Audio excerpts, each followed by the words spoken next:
Petit rappel, Bayrou va demander un vote de confiance le 8 septembre. Il s'expose donc à une censure de son gouvernement. Cette décision a été actée avec Emmanuel Macron hier soir sur proposition de François Bayrou.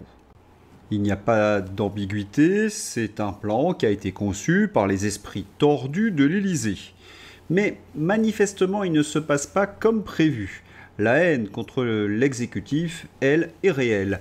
72% des Français ne veulent pas que Bayrou obtienne la confiance, 69% veulent de nouvelles législatives, 67% veulent la démission d'Emmanuel Macron. Un niveau de dégagisme hallucinant. Une tempête se prépare. Et ce qu'il y a d'ironique, c'est qu'à l'Élysée, on avait imaginé que Bruno Retailleau, volant au secours de Bayrou, suffirait à retourner la tendance.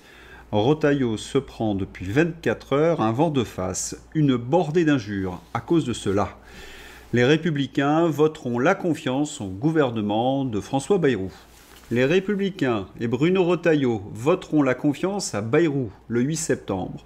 Le même Bayrou qui en 2012 appelait à voter Hollande contre Sarkozy et qui en 2017 soutenait Macron contre Fillon.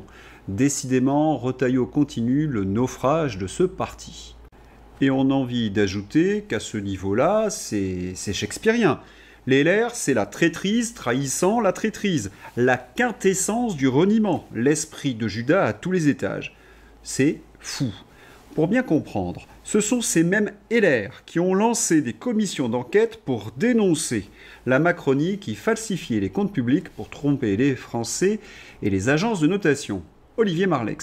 Oui, il y a eu un maquillage des comptes du pays qui est d'une grande gravité. Tout ça pour ne pas affoler les agences de notation. Cette communication d'ailleurs permanente qui est faite par Olivier Marleix dénonçait l'année dernière un maquillage des comptes publics pour tromper les agences de notation. Une fraude d'État couverte par Bercy et tous les macronards. Les LR, les renégats, il n'y a pas de doute, parce que non seulement ils soutiennent le bilan catastrophique de la gestion Macron-Bayrou, mais plus grave, leur fraude. Olivier Marleix doit se retourner dans sa tombe. Et comme toujours dans ces cas-là, les électeurs LR sont des cocus. Pourquoi ? Parce que la ligne, normalement, de ce parti, c'est l'orthodoxie budgétaire. Qu'est-ce que c'est que cela ?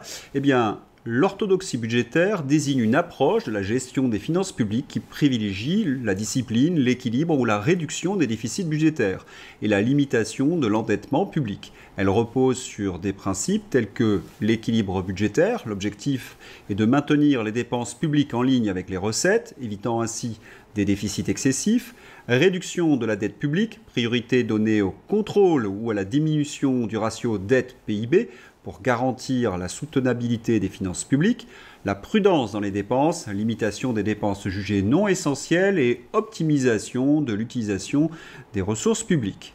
Vous voyez de quoi il s'agit ? Il faut dénoncer en effet le plus gros bobard de Bayrou et des macronards puants et de ces LR qui les soutiennent. Ils affirment « Ce budget va lutter contre les déficits et l'endettement de la France ». C'est faux, archi-faux, une énorme fake news. Le budget Bayrou va faire exploser notre déficit. C'est juste, écoutez bien, freiner un peu la hausse de l'augmentation du déficit budgétaire. De 100 milliards, on va peut-être passer à 40-50 milliards. Freiner la hausse. Forcément, Bayrou n'attaque pas les dépenses inutiles, on y reviendra. Quant aux LR, eh bien, ils trahissent tellement le gaullisme, les Français, les paysans, la souveraineté nationale, que même leur ligne politique, l'orthodoxie budgétaire, est trahie par leur soutien à Bayrou, qui maintient l'augmentation des déficits. Pour résumer, Antonin Ferreira Roche, réduire la dette ne veut absolument rien dire dans leur bouche. Le plan de Bayrou prévoyait 43 milliards d'économies sur 180 de déficit. Il faudrait tronçonner immédiatement 200 milliards dans les dépenses publiques afin de pouvoir commencer à la faire baisser. Absolument personne n'en a le courage. À l'exception des patriotes, bien évidemment.